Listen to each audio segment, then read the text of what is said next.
उपस्थित बिहार राज्य अनुरक्षक संघ के सचिव साथी विष्णुदेव महतो जी, अध्यक्ष साथी जितेंद्र कुमार कुशवाहा जी, उपस्थित इस मीटिंग में साथी अनिल कुमार पीपी जी एवं सभी अनुरक्षक भाइयों बहनों।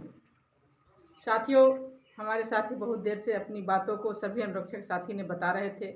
उसके बाद आपके सचिव, जिला सचिव, अध्यक्ष भी बहुत विस्तार से बातों को रखा।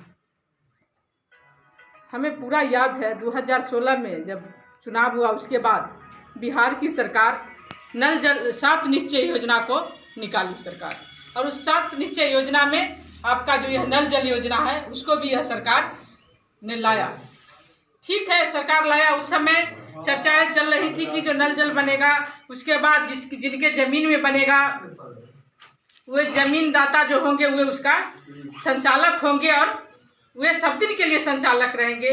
और उसके साथ साथ जो सरकार की द्वारा जो उनकी जो पंचायती राज विभाग के द्वारा जो गाइडलाइन निकाला गया, जो चिट्ठी निकाली गई, उस चिट्ठी में पूरा दर्शाया हुआ है जो अनुरक्षक की बहाली वार्ड सचिव, पंचायत सचिव, मुखिया और वार्ड मेंबर की उपस्थिति में आप वार्ड सभा करके अनुरक्षक की बहाली करें। साथियों, उसी तरह अनुरक्षक की बहाली हुई। बहाली के बाद जो वहाँ पर अनुरक्षक बने, उन्होंने नियम पूर्वक जो उनका काम था वह पानी चलाने का काम किए।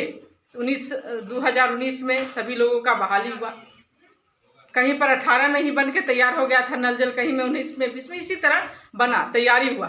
साथियों, चला रहे। सही बात है, आज जो यह पंचायती राज विभाग का चिट्ठी हो, चाहे बीडीओ हो, प्रखंड का मालिक हो, या जिला के पदाधिकारी हो, या मुखिया को चिट्ठी दे या वार्ड सदस्य को चिट्ठी दे कि जो आप वार्ड सदस्य चलाएंगे तो सबसे पहले हमें संगठित होने की ज़रूरत है। साथियों, मैं कहना चाहती हूँ इसलिए कि हमारे साथी ने आपको बताया, विष्णुदेव जी ने, जो वार्ड क्या कहते हैं टीचर जो है, जो बहाली हुआ था 1500 के महीना पर 11 महीने के लिए, तो टीचर ने किस तरह संगठन मजबूत किया वो अपनी क्योंकि उसको 11 महीने के लिए बहाली हुआ था और उसको 11 महीने से ज़्यादा उससे काम लिया गया, तो उसके आधार पर वह आंदोलन में गया। आंदोलन में जाने के बाद जब वो आंदोलन में गया तो आंदोलन में जाने के बाद उसकी जीत हुई, क्योंकि जब 11 महीने का ही उसका बहाली था तो फिर सरकार उसको ज़्यादा दिन काम करवाई। उसके आधार पर उन्होंने लड़ करके आज वह टीचर अपने जगह है। लड़ करके वह वेतन के लिए भी 1500 वेतन था, अभी वह टीचर का 30,000 से बेसी वेतन हो गया। तो लड़ने के बाद हुआ, माने यानी कि संगठित होने के बाद हुआ है।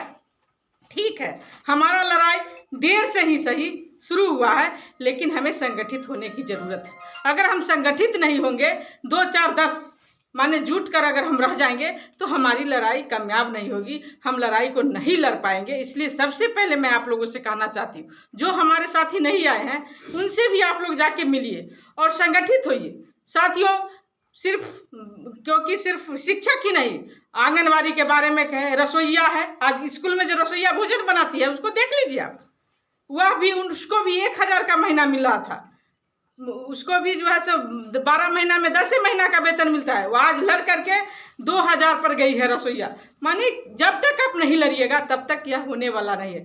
आज हम आपको उदाहरण देना चाहते हैं, पूरे देश के अंदर किसानों की जो हालात है, जब देश के अंदर सरकार जो किसानों के ऊपर काला कानून लादने का काम किया देश की सरकार, तो आप सभी लोग जानते हैं 1 साल से ऊपर किसानों ने लड़ाई किया, दिल्ली के बॉर्डर पर घिरा, उसमें 700 से ऊपर किसान की मृत्यु हो गई, लेकिन किसान डटे रहे, लड़े। उसके बाद जा कर के वह किसानों के ऊपर जो सरकार काला कानून थोपी थी उसको वापस ली सरकार। इसलिए जब तक संगठित नहीं होइएगा, लड़िएगा नहीं, ये आप लोगों को, जो हमारे अनुरक्षक भाई बहन हैं, उनको ये हासिल नहीं होगा। बात रही साथियों वार्ड मेंबर और मुखिया जी का, कहीं कहीं वार्ड मेंबर चलाते हैं। अब एक साथी हमारे पंचायत क्या है, विजय चौधरी जी चले गए, वो सुने तो वो जो है से वार्ड मेंबर पिछले बार भी थे, अभी भी वार्ड मेंबर है, और वो कहे कि जहाँ जहाँ सरकारी ज़मीन में है वार्ड मेंबर ही चलाएगा। अब कौन चिट्ठी में है, किस दिशा निर्देश के अनुसार उन्होंने बोला, मैं इस बात को नहीं जानती हूँ, उन्हें चिट्ठी देखी हूँ, इसलिए मैं उस पर ज़्यादा नहीं बोलूँगी। लेकिन सही बात हमारे साथी ने बताया, जब वार्ड मेंबर जब बहाली करके पानी चलाना है तो वार्ड एक जनप्रतिनिधि, जिस पर घर में प्रतिनिधि होता है उसमें आंगनबाड़ी भी सेविका नहीं होती है, यह नियम कर्मचारी नहीं हो। और वह एक जनप्रतिनिधि चाहे छोटा ही जनप्रतिनिधि क्यों नहीं, वार्ड सदस्य है, जब वार्ड सदस्य जनता का भी प्रतिनिधि रहेंगे और कर्मी माने कर्मचारी का भी काम करेंगे, ये बात कहीं से सटीक नहीं बैठता है। इसलिए ठीक है जहाँ पर वार्ड सदस्य चलाते हैं और वहाँ पर रक्षक भाई बहनों का बहाली हुआ था, जिनसे चाबी छीन लिया गया है, उनसे सही सलामत आपके पास आप जब बहाल आपका जब बहाली हुआ होगा तो उस समय ज़रूर रजिस्टर होगा। वो रजिस्टर के साथ आप वीडियो से बात कीजिए, लेकिन ऐसे आप अकेले बात कीजिएगा तो वीडियो सुनने वाला नहीं है। अभी जो प्रशासनिक माहौल है, जो तानाशाही है, जो सुशासन की सरकार में कोई आपको अकेले सुनने वाली बात नहीं है।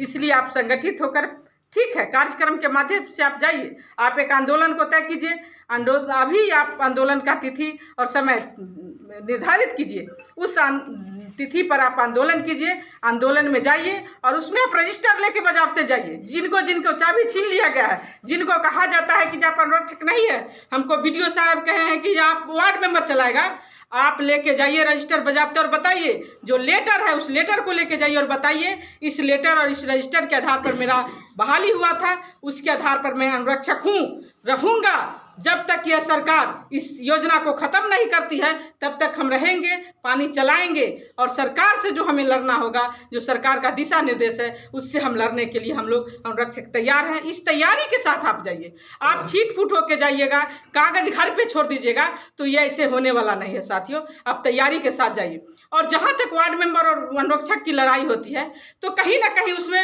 मुखिया जी इन्वॉल्व जरूर है। मैं इस बात को खुले तौर पर मैं भी मुखिया थी, मैं भी 5 साल पंचायत को चलाई हूँ, लेकिन हमारे यहाँ जब वार्ड सदस्य होते थे वो हमसे बकआउट होकर रहते थे, क्योंकि हमारा अलग रूटीन। उन लोग पत्नी मुखिया, पत्नी वार्ड सदस्य है, वार्ड मेंबर उनका पति आते थे, मैं वैसे चीज़ को मंजूर नहीं करती थी। मैं खुद मुखिया थी, मैं अपने खुद पंचायत चलाती थी, इसलिए वैसे वार्ड मेंबर पति को मैंने देखना चाहती थी, साफ मीटिंग से बकआउट करती थी, इसलिए हमारे विरोध में रहते थे। माने हमारा कहना है कि जब वार्ड मेंबर मुखिया जी को कहीं ना कहीं निर्देशित करते हैं, और वह निर्देशित इसलिए करते हैं कि उनको जो है ब्लॉक से पूरा पावर मिला हुआ रहता है। लेकिन एक बात ध्यान देना होगा साथियों, छोटा भी जनप्रतिनिधि को जनता ही जिता के देता है। हर वार्ड मेंबर का क्या है कारनामा मैं कहना नहीं चाहूँगी, यह वार्ड मेंबर की मीटिंग नहीं है। उनका जो दशा है 2000 रुपया भी लेकर के प्रखंड में जाकर दे आते हैं वसूल करके जनता से पैसा, वह जनप्रतिनिधि का क्या हश्र होगा साथियों। वैसे जनप्रतिनिधि पर आपको भरोसा नहीं करना होगा। आपको नियम पूर्वक सही तरीके से लड़ाई अगर लड़ना है तो आप कागजी प्रक्रिया में मजबूत होइए, संगठित होइए, चाहे जिस तरह हो। ठीक है जहाँ पर वार्ड मेंबर पानी चलाता है उस वार्ड मेंबर नहीं जाएंगे, आप उनको छोड़ दीजिए, लेकिन जहाँ पर जो सचिव चलाते थे वो पहले उनको भी पूछ लीजिए, और जहाँ पर रक्षक की बहाली है वैसे आदमी को आप एकत्रित कीजिए, थोड़ा समय लीजिए, आंदोलन का तिथि समय निर्धारित कीजिए। और जो दलसिंह सराय प्रखंड के अंदर जो 14 पंचायत अभी बचा है, पहले 16 पंचायत था, आप पहले 16 पंचायत में नवादा में भी अनुरक्षक है, मालपुर में भी है, रामपुर जलालपुर वह PhD वहाँ चलाता है तो वहाँ नहीं होंगे। तो मैं कहना चाहती हूँ कि आप सभी पंचायतों में जाएं और अलग अलग मीटिंग करें सभी लोगों, जो यहाँ पर वार्ड सचिव है जिला की और जो अध्यक्ष है और जो यहाँ की क्षेत्रीय लोग हैं जिन्होंने जो कमेटी के अंदर आप चुनिएगा, उनसे मेरा आग्रह है कि सभी पंचायतों में जाकर के आप मीटिंग कीजिए, मीटिंग करके अनुरक्षक को एकत्रित कीजिए और उनको बताइए कि जो हमारा यह तिथि है, यह समय है, हम प्रखंड में प्रदर्शन करेंगे। और उस तैयारी के साथ आप मीटिंग के साथ तैयारी कीजिए, तब जाके प्रदर्शन कीजिए और हम आपके साथ हैं साथियों। क्योंकि हमारा यह लड़ाई जो है, हम लोग कभी भी हर हमेशा गरीब मजदूर और जो संगठित असंगठित क्षेत्रों में जो काम करने वाले लोग हैं, जो उनके साथ हम लोग हमेशा रहते हैं, चाहे महिला हो पुरुष हो। और आज जो काजल के साथ घटना घटा है, मुस्लिम थाना पर थे, ये आवेदन लिख के दे रहे थे, लेकिन मैं थोड़ा इस चर्चा की थी दूसरे आदमी से, इनसे मेरा पूरा बात नहीं हुआ था। यह गलत है। किसी अनुरक्षक के साथ अगर कोई हाथापाई करता है तो उसके ऊपर तुरंत कार्रवाई होना चाहिए और तुरंत मीटिंग बैठाना चाहिए और बैठ करके तय करना चाहिए आंदोलन। उसके खिलाफ भी आंदोलन होना चाहिए कि अगर किसी कोई महिला अनुरक्षक है और उसके साथ कोई पुरुष अगर ऐसे करता है तो यह घोर निंदा करने की बात है और उसके साथ आंदोलन करने की ज़रूरत है। हम आपको विश्वास दिलाते हैं, हम आपको पूरा विश्वास दिलाते हैं कि हम आपकी लड़ाई में कदम से कदम मिलाकर चलने के लिए तैयार हैं। चाहे दलसिंह सराय की लड़ाई हो, समस्तीपुर की लड़ाई हो या बिहार के अंदर आपको लड़ाई लड़ना होगा, हम आपके साथ हैं। बिहार तक इनकलाब जिंदाबाद।